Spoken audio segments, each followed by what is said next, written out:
Welcome to CosmoFactory, a podcast by Cosmoprof Worldwide Bologna, where we explore the entire cosmetics, personal care, and fragrance industry supply chain. I'm your host, Deanna Utrusky, and here at CosmoFactory, we look beyond the trends to discover the ideas, initiatives, and innovations that are truly advancing beauty. Let's get started. This episode is about longevity. It's about consumer expectations across the generations and about customer profitability. It's about the new realities of our industry's youngest and oldest consumers. And it's about forecasting change while demonstrating ethical leadership. Today on the CosmoFactory podcast, my guest is Mallory Huron, Director of Beauty and Wellness at Fashion Snoops. Welcome, Mallory. Thank you for inviting me. I'm so excited to chat everything longevity. Likewise, I'm so glad for the opportunity to speak with you today. There's a phrase that I and many others, I'm sure, have used when we talk about this concept of longevity, and that is the idea of living better lives longer, right? Lifestyles and societies today are such that people live to be older than in previous generations. Um, Better lives, though, I think is the key piece of it. And that certainly includes personal care, but also health care, or maybe where our industry is concerned, we would say wellness. We're also very concerned with mental well-being. Things like breath work, sleep hygiene, neurocosmetics come into it. I say all of this because your perspective on longevity isn't centered on, say, people over 70 or 80. It actually encompasses very young children and everyone through the decades. When Fashion Snoops is looking at longevity, tell me why you're thinking multi-generationally. Well, I think because consumer groups from a brand perspective are younger than ever before and older than ever before. I think that's really what it is, consumer groups that just simply didn't exist, a few decades ago exist now. And so we're seeing brands try and embrace and adapt to this new reality where their youngest consumer might be 9 and their oldest consumer might be 89. And if you're a skincare brand, for example, how do you create products with a consistent tone of brand ethos that can cater to both of those needs? And so, of course, with, social media, we have younger than ever consumers, embracing beauty routines and very elaborate beauty routines. And we see older consumers carry these meaningful rituals into their later years as a form of self-care and comfort, and indulgence and self-pampering. So I think it's just the fact that the consumer groups, have become so, dramatically, opposite, and they've really just grown. Mhm, mhm. And if you were to generalize, what is sort of the core consumer age range that we're now expanding on, right? Were we looking at, consumers, from their 20s to their 40s, and now, like you said, we're looking from, 9 to 89? What was that sort of core group that beauty has conventionally addressed? So I think that the core group that beauty used to cater to would typically start in your late teens, for example. And, in the past, that core group would be cut off quite drastically, even, when that consumer turned 35. So I think now we have a huge growing population of Gen X and menopausal women that is expanding that end range further and further. Of course, these consumers have always deserved and needed to be catered to, but the beauty industry seemingly forgot this age group. I mean, so-called anti-aging products always existed in the past, but they were quite predatory in their messaging and even in their marketing. Extreme youth was always pictured. Very rarely did you see women of the target age group actually pictured in those advertisements. And so I think, that core age group of, let's say, 17, 16, 17, 18, young early beauty consumers through the early to mid 30s has radically expanded to I say as young as 9 to, again, the sky's the limit with the upper end of the age group because consumers are simply living longer than ever before. Excellent. No, that's very helpful. I think this might be a good time to mention that at Cosmoprof Worldwide Bologna this week, you will be speaking alongside several other industry experts as part of a Cosmo Talks session. That session is called The Longevity Consumer Timeline, Approaching Well Aging Across Generations. For listeners interested, that particular Cosmo Talks session will take place March 21st, which is Friday at 12 noon. I will say a bit more about this later, but in the meantime, I have lots more questions for you, Mallory. I'd like to think about longevity maybe a little bit more literally. I'm not sure if that's the right expression, but in terms of product trends and benefits, right? I hear a lot about regenerative skincare, even a bit about regenerative hair care. Are there brands that stand out to you? Can you say something about what consumers are looking for in terms of longevity benefits when the consumer thinks longevity? What are they hoping to find? Well, now to today's modern consumer is just so much more advanced. So it's funny you asked that because if you had asked that question even 5 years ago, I think you would have had a very different answer. Whereas now consumers continue to become more educated than ever before.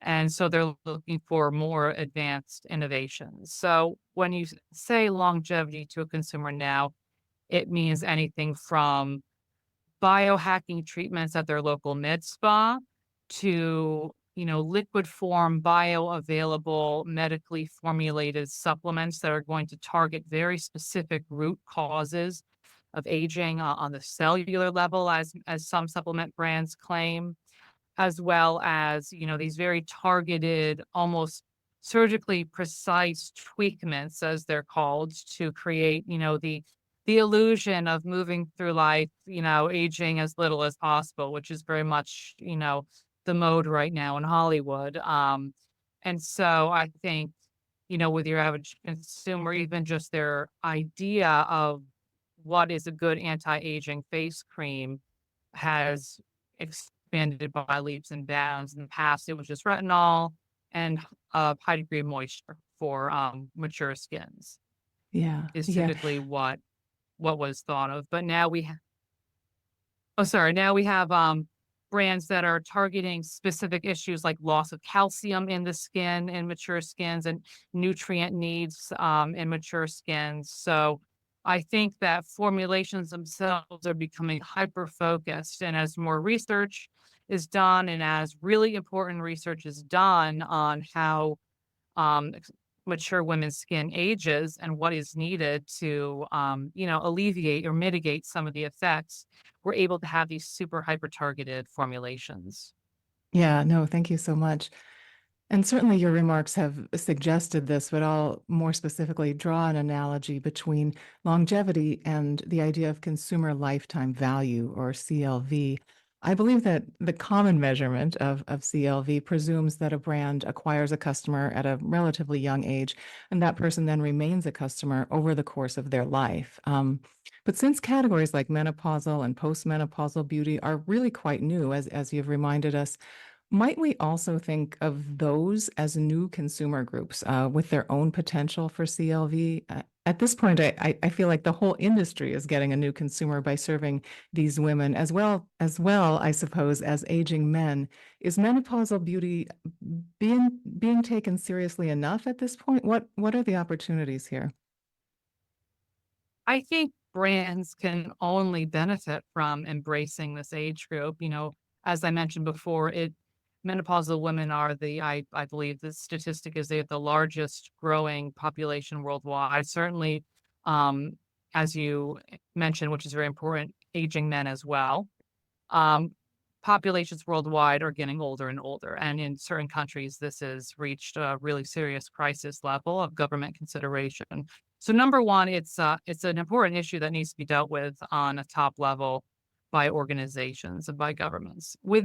Given that and those serious implications within beauty itself, the opportunity for brands is massive. I think brands are really under under evaluating their potential because this is consumer group who is more likely to have disposable income and independent income. They're more likely to know exactly what they want in a product. They can be highly loyal.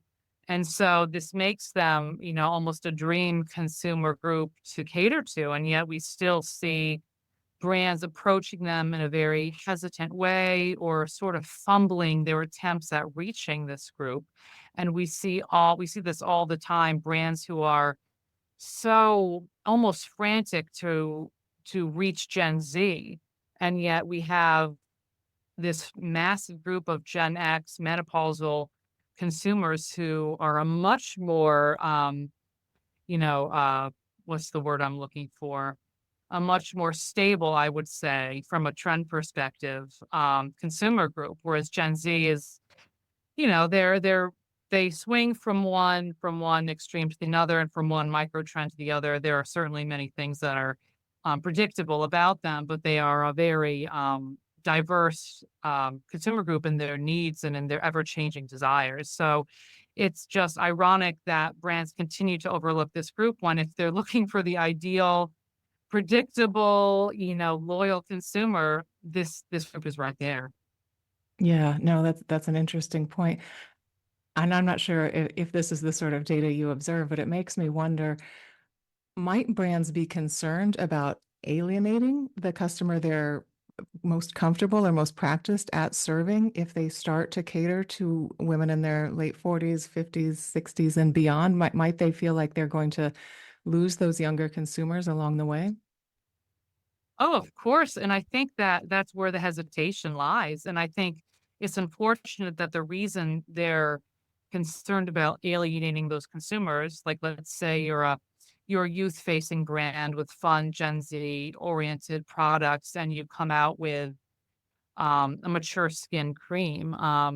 So does that suddenly make you uncool, for example? Which just speaks to how toxic, beauty standards towards aging still are, and how much, as far as we think we've come in this industry, and there are so many brands acting in good faith, and we've seen such advancements, it is still a really hard taboo and beauty standard to break through, to really get the industry to embrace en masse that youth is not synonymous with the one true definition of beauty. Mhm, mhm. No, thank you. That's very helpful. Um, since you are looking at a full spectrum of ages, let's jump back and think more about Gen Alpha and Gen Z. As you suggested, they're more engaged with skincare and beauty. They're also living in what we could call a very media-rich world.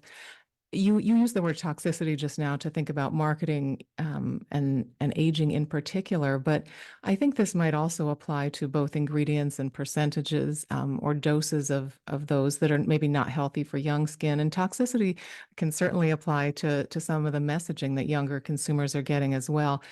Can you help us think about how brands and retailers might be more conscientious in this regard, or what we should be doing?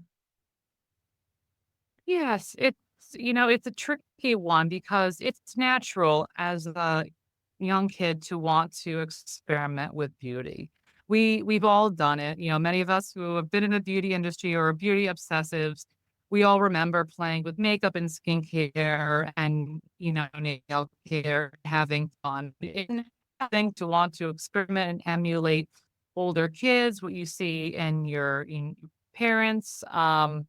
So we should be encouraging that, but in an appropriate way. When you see children, of course, this was a little bit of, I think, overinflated panic, but there were many kids, buying retinol creams. That was something that was observed on, several occasions, during that initial Sephora tween, panic that happened.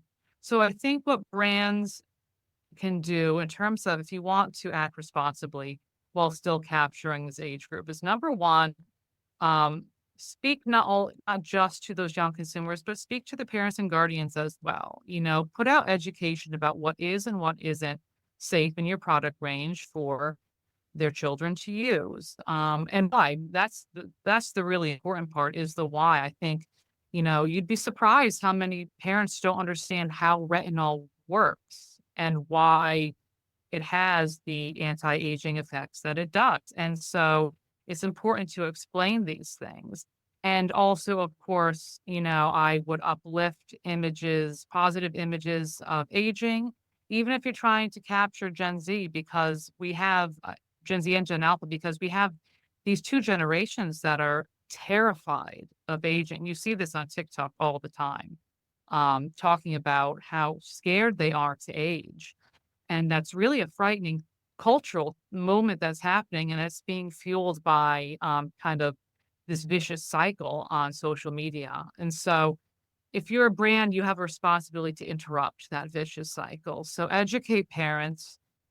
Speak to, if you have a growing base of Gen Alpha consumers, you can speak to them directly, but make sure it's age appropriate. Explain why, these products aren't quite right for their skin, and encourage, what things they can be doing instead. It's very easy to not play into the very simple cash grab. I mean, the idea of the old phrase of taking candy from a baby, so to speak, is kind of what's happening with children who have access to, elaborate beauty routines they see on TikTok and they want to emulate. And isn't it convenient? They can buy those products through TikTok Shop, which has helpfully been connected to their parents' credit card account. So it's just so easy to be predatory of these young children. And I think as a brand, there are just so many points of contact where you can choose to interrupt that vicious cycle and be more responsible. Yeah, no, very, very helpful ideas there. Thank you. And I would highlight too there in what you said, there's such an opportunity for consumer education to, help very young consumers, become more fluent in skincare ingredient information and routines, but also in educating the parents. Those are consumers as well, right? So you're only, building good information in the consumer marketplace, which is something I hear, from so many cosmetic scientists or ingredient companies. They want the consumer to know better, to have fuller information or more accurate information. So that opportunity is certainly there. Um, I Go ahead. Oh, sorry. I was just saying, I completely agree. Again, we talk about the educated consumer. I think sometimes we take that for granted because it is on the rise. However, it is not the universal standard all the time. And so education is a maintenance thing that the beauty industry and brands constantly have to do. You cannot ever take it for granted that a consumer knows how to use your product correctly, that they know how this specific ingredient works. So yeah, it is. Yeah, yeah, well said. Thank you. Trend forecasting, which is the work that you do, involves data, but also what I would call imagination or maybe intuition. Fashion Snoops is the company you work for. It's a global trend forecasting agency. Of course, your specialty is clearly beauty, but the company does, as one would guess, also work in fashion as well as accessories and home decor. I mention this because I want to think about the role that forecasting experts like yourself have in shaping the future. It might be cliche to say it, but the future has not been written yet.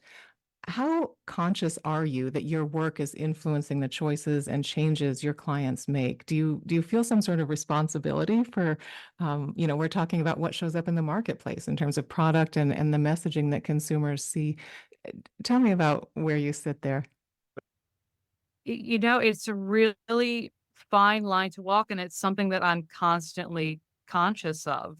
It's one of those really subtle in between areas that a trend forecaster or anyone who works in the trend space occupies, that especially when there are sensitive issues like this, that you do feel a sense of responsibility in what you're telling clients and how to activate and act on a trend.